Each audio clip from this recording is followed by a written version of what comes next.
Wait, তুমি কি জানো পৃথিবীতে এমন এক দ্বীপ আছে যেখান থেকে শতাধিক মানুষ রহস্যময়ভাবে উধাও হয়ে গিয়েছিল?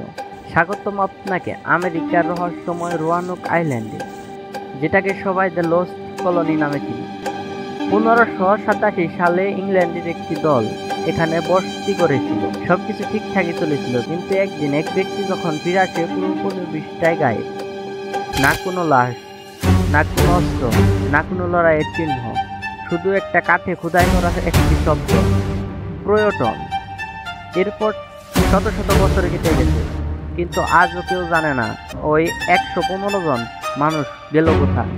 কেউ বলে ওদের স্থানীয় উপজাতিরা মেরে ফেলেছিল, কেউ বলে তারা অন্য কোনো জায়গায় পালিয়ে যায়, কিন্তু সবচেয়ে ভয়ঙ্কর তথ্য হলো তারা হয়তো ভিনগ্রহী জীবদের দ্বারা অপহৃত হয়েছিল। রোয়ানুক আইল্যান্ড এই অদৃশ্য এখনো ইতিহাসের সবচেয়ে বড় অমীমাংসিত রহস্যগুলোর একটি। আর অনেক রাতে নাকি দ্বীপের বনে আওয়াজও শোনা যায়, ফিস ফিস আওয়াজ। তাহলে বলো, তুমি কি সাহস করবে একা ঘুরে দেখতে লস্ট কলোনি ধ্বংসাবশেষ? কমেন্টে জানাও। আর এমন সব রহস্য জানতে চ্যানেলটিকে সাবস্ক্রাইব করুন।